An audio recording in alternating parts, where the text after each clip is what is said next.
దేవుని పరిశుద్ధ నామానికి స్తోత్రం కలుగును గాక. ఈ దినముకైన దేవుని వాక్యంను చూద్దాం. కీర్తనల గ్రంథం 64:10 మనం చూస్తున్నాం. కీర్తనల గ్రంథం 64:10, Psalm 64:10. నీతిమంతులు యెహోవాను బట్టి సంతోషించుచు ఆయన శరణజొచ్చుదురు, యథార్థ హృదయులందరూ అతిశయిల్లుదురు అని చెప్పి రాయబడి ఉంది. ఇది మొత్తం ఒకటే రెఫరెన్స్. ఇక రాయబడి ఉంది, నీతిమంతులు యెహోవాను బట్టి సంతోషించుచు. ఏం చేస్తారంట నీతిమంతులు? యెహోవాను బట్టి. దేన్ని బట్టి సంతోషిస్తారు? యెహోవాను బట్టి సంతోషించుచు ఆయన శరణ జొచ్చెదరు అని రాయబడి ఉంది. అంటే మనం అందరూ ఈ వాక్యం మనం చూస్తే ఇది చర్చ్ కావచ్చు, శరణ జొచ్చడం అనే మాటకు. ఒకవేళ మీరు చర్చిలో పోయి ప్రేయర్ చేయవచ్చు, ఇంట్లో ప్రేయర్ చేయవచ్చు, లేకపోతే వేరేదైనా ప్లేస్లో కూడుకొని ప్రార్థన చేస్తున్న స్థలంలో మీరు ప్రార్థన చేయవచ్చు. మొన్న ఒక వీడియో చూశాను. ఒక చిన్న ఇల్లే, ఆ ఇంట్లో చిన్న చిన్న గదిలు, మంచం కూడా పట్టదనుకుంటా ఆ ఇంట్లో. అప్పుడు నాకు ఒక సిస్టర్ ఆ వీడియో చూపించారు.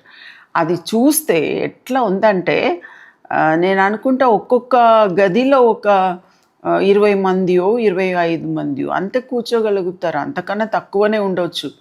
అలా కూర్చొని ఎంత ఉత్సాహంగా వాళ్ళందరూ పాటలు పాడి దేవుణ్ణి స్తుతిస్తూ దేవుణ్ణి మయంపరుస్తూ ఆత్మతో నింపబడుతున్నారని వీడియో పంపించారు ఆ సిస్టర్. అది చూసినప్పుడు నాకు చాలా సంతోషం అనిపించింది. ఒక ఇంట్లో ఏం చేస్తున్నారు? పాటలు పాడి స్తుతించి ఇంటి గదిలో వాళ్ళు దేవుణ్ణి స్తుతిస్తూ ఉన్నారు. అందుకే ఇక్కడ మనం చూస్తున్నాము, నీతిమంతులు యెహోవాను బట్టి సంతోషించుచు ఆయన శరణ జొచ్చెదరు. ఎక్కడ అంట? యథార్థ హృదయులందరూ అతిశయిల్లుదురు అని రాయబడి ఉంది. యథార్థ హృదయం గలవారు.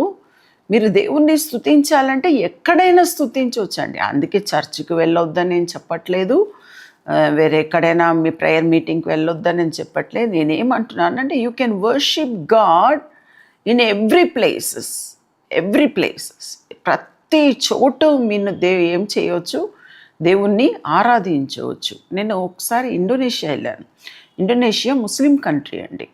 ఆ ముస్లిం కంట్రీలో నేను అనుకున్నాను, ఎవరు ఉండరు ఇక్కడ, ఏదో ఒక 5-6 మంది ఉంటారని అనుకొని ఇండోనేషియా చెప్పాలంటే ఆ చోటు నేను పోయి చూశాను. పొగ వస్తుంది మట్టి నుండి. ఈ భూకంపం వచ్చే ప్లేస్ అంట. ఆ ప్లేస్ అంతా కూడా ఇండోనేషియాలో ఆ ఏరియా అంతా నన్ను తీసుకుపోయి చూపించారు. అమ్మో, భూకంపం వస్తే ఏమిటి అని అనుకున్నాను నేను.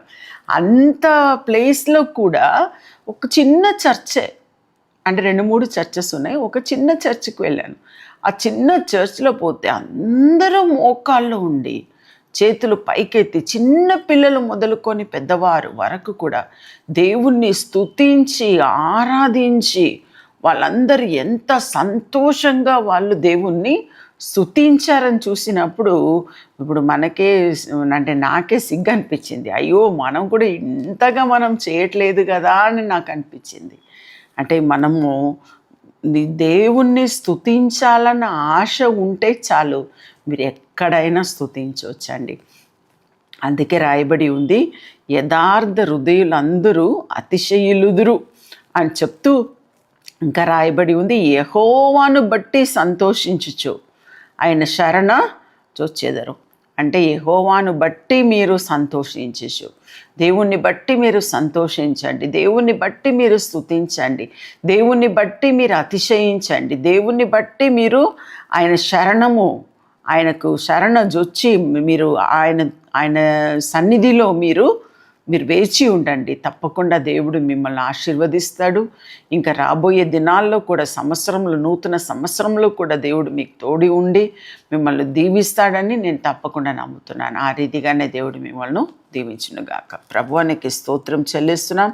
ఈ సమయంలో ప్రత్యేకంగా ప్రభువా, ఎవరెవరు తండ్రి నీతిమంతులుగా ఉండి ప్రభువా నీ శరణం వచ్చి ఉన్నారో తండ్రి, వారికి ప్రభువా మీరు వారి అతిశయ కార్యమును ప్రభువా, వారు గొప్ప కార్యమును ప్రభువా, వారు అతిశయించినట్లు గొప్ప కార్యమును వారి జీవితంలో మీరు చేయమని నేను ప్రార్థిస్తున్నాను తండ్రి. యథార్థ హృదయులందరూ అతిశయులుదురు అని చెప్పి మీరు మాటలో మాకు ఈరోజు వాగ్దానంలో ఇచ్చారు. ఆ రీతిగానే ప్రభువా వారు అతిశయించినట్లు ప్రభువా, సంతోషించినట్లు ప్రభువా, వారు గొప్ప సంతోషముతో వారు నింపబడినట్లు ప్రభువా, వారి వాక్యంను ధ్యానిస్తూ ఉన్నప్పుడు వారి హృదయాన్ని ప్రభువా మీరు నింపమని నేను ప్రార్థిస్తున్నాను తండ్రి. దీవించండి ప్రభువా, ఆశీర్వదించండి.